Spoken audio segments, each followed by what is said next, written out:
We're joined now by FDA Commissioner Dr. Marty Makary. Good morning. Good morning. Good to have you here in person. Good to be here.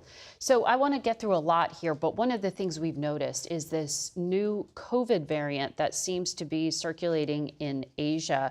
I believe it's NB 1.8.1. It's a variant under monitoring. What do we need to know? Yeah, so this appears to be a subvariant of JN1, which has been the dominant strain. So it's believed that there is cross-immunity protection.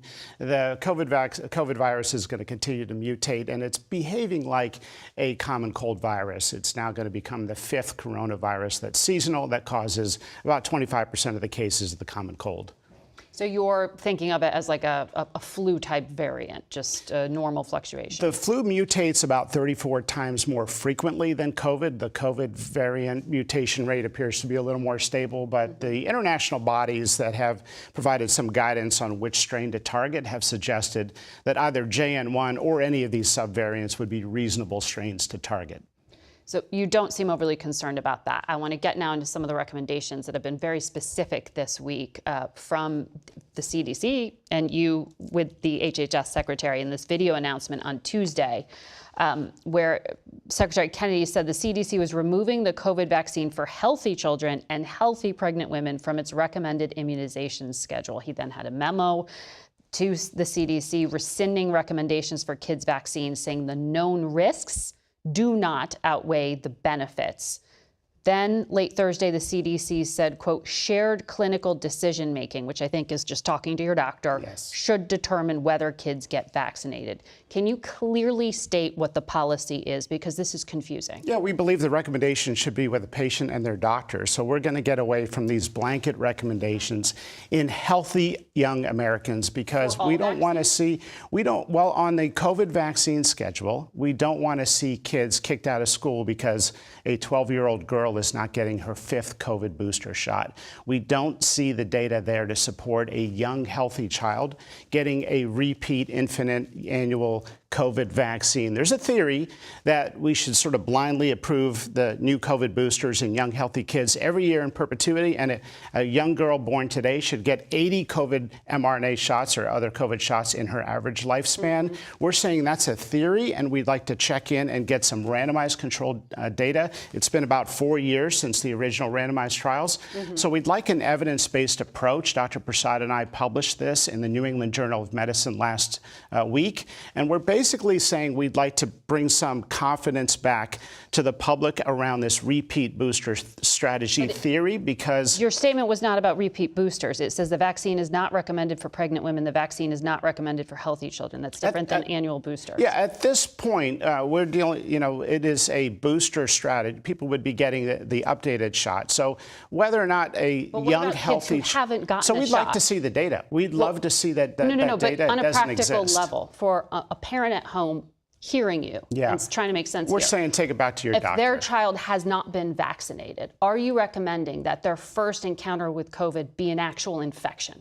We're not going to push the COVID shot in young, healthy kids without any clinical trial data supporting it. That is a decision between a parent and their doctor. And just so, I don't know if you know these statistics, but for 88% of American kids, their parents have said no to the COVID shot last season. So the vast majority of Americans are saying no. Maybe they want to see some clinical data as well. Maybe they have concerns about the safety. I don't want to crowdsource my health guidance. I want a clear thing, right? You don't go with popularity. You go with, as you're saying, data. And when we look so at let's see the data. Okay, so the CDC data said 41% of children aged 6 months to 17 years hospitalized with COVID between 2022 and 2024 did not have a known underlying condition. In other words, they looked healthy. And COVID was serious for them. So first of all, we know the CDC data is contaminated with a lot of false positives from incidental positive COVID tests with routine testing of every kid that walks in the hospital.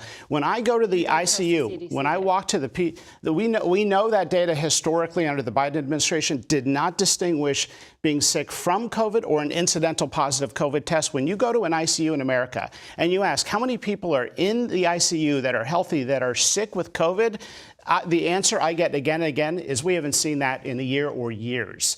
And so the worst thing you can do in public health is to put out an absolute universal recommendation in young, healthy kids. And the vast majority of Americans are saying, no, we want to see some data. And you say, forget about the data, just get it anyway. Okay, so on data and transparency. For decades, since 1964, it was the Advisory Committee on Immunization Practices, ACIP, that went through this panel recommendation. I mean, people watched these things during COVID. The report was then handed up. It offered debate, it offered transparency, and it offered data points that people could refer back to. Why did you bypass all of this and just come down with a decision before the panel could meet and make that data? That panel has been a kangaroo court where they just rubber stamp every single vaccine put in front of them. If you look at the minutes of the report from, they even say we were generally want to move towards a risk stratified approach. So why not let them do that in June? So in the meantime, we don't want an absolute recommendation for healthy kids to get it. They can do it, and that committee will meet and make recommendations. But you look at the minutes of the last couple of years, they say we want a simple message for everybody just so they can understand it. It was not a data-based conversation. It was a conversation based on marketing and ease. And I've written an article titled Why the People Don't Trust the CDC. And it's in part from that blanket strategy. Well, you're kind of telling them not to right now. You just said don't trust the CDC. We're saying it's going to be between a doctor and a patient until that committee meets or more experts weigh in or we get some clinical data. If there's zero clinical data, you're opining. I mean, it's a theory. And so we don't want to put out an absolute recommendation for kids with no clinical data to support you made this pronouncement as well on pregnant women. There is data. Researchers in the UK analyzed a series of 67 studies, which included 1.8 million women. And the journal BMJ Global Health published it. People can Google it at home. And it says the COVID vaccine in pregnant women is highly effective in reducing the odds of maternal SARS-CoV-2 infection, hospital admission, and improves pregnancy outcomes with no serious safety concerns. This is data that shows that it is recommended or could be advised for pregnant women to take this vaccine. Why do you find otherwise? There's no randomized controlled trial. That's the gold standard. Those 67 studies are mixed. The data in pregnant women is different for healthy versus women with a comorbid condition. So it's a very mixed bag. So we're saying your obstetrician, your primary care doctor, and the pregnant woman should together decide whether or not to get it. 12% of pregnant women last year got the COVID shot. So people have serious concerns, and it's probably because they want to see a randomized trial data. The randomized trial in pregnant women. The world moves on. And you published in the New England Journal of Medicine on May 20th, in that report you referenced, you listed pregnancy as an underlying medical condition that increases a person's risk for severe COVID. You said that. So then 7 days later, you joined in this video announcement saying you should drop the recommendation for the COVID vaccine in healthy pregnant women. So what changed in the 7 days? In the New England Journal of Medicine, we simply list what the CDC has traditionally defined as high risk, and we're just saying decide with your doctor. We're not saying one way or the other. And the randomized data trial, and information as well from you and your. So here's the data on pregnant women. A randomized controlled trial was set up, and it was closed without any explanation. We wanted to see that trial complete so women can have information that in a randomized controlled trial, which is the gold standard, this is what the data shows. We don't have those data. All right. It is still unclear what pregnant women now should do until they get the data that I'd say talk to their doctor. When do they get the data you're promising? All these controlled studies. In the absence of data, they should talk to their doctor, and their doctor will use their best wisdom and judgment. FDA Commissioner, thank you for trying to help clear this up.